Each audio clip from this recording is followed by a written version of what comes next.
2 ans plus tard, sort le premier film d'une trop longue série de longs métrages sur Amityville, The Amityville Horror, ou en français, Amityville, la maison du diable, qui sera un véritable succès. Ce film mettra une nouvelle fois un coup de projecteur sur la maison et sur les Lutz. La même année sortira le livre Murder in Amityville de Hans Holzer, qui lui se concentrera sur l'affaire des Féaux. Les États-Unis, cherchant à tout connaître de cette affaire, se jetteront sur le livre, qui sera également un best-seller. C'est à partir de ce dernier que sera produit le second film sur Amityville. Amityville 2, Le Possédé, sorti en 1982. S'en suivront les films Amityville 3D en 1983, Amityville 4 en 1989, Amityville la malédiction en 1990, Amityville 1993 Votre heure a sonné et Amityville Dark Force en 1993, Amityville la maison des poupées en 1996, Amityville en 2005, qui est un remake du tout premier, The Amityville Hunting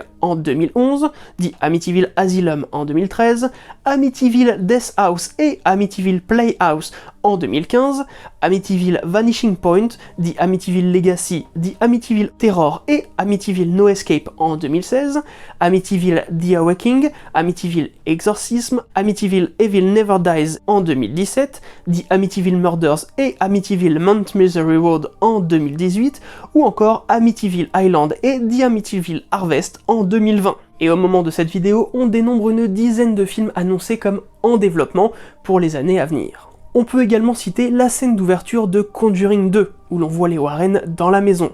Bah oui, vu qu'ils ont enquêté dessus et foutu les pieds dans la maison, ils ont le droit d'exploiter l'histoire, et donc ont gagné des sous dessus. Warner Brothers has the rights to our life.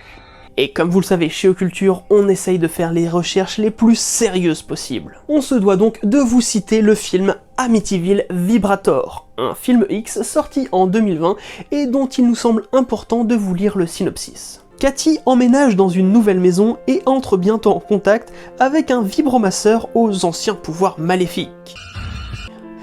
2 chercheurs doivent localiser cet objet possédé avant que Cathy et toute autre personne qu'elle rencontre ne deviennent un esclave sexuel de Satan. Bon, là on vient de vous parler de ce qu'il faut globalement savoir sur ce qui s'est produit au 112 Ocean Avenue à Amityville et sur ce qu'il a fait connaître. Maintenant, parlons de ce qui peut être polémique dans cette affaire.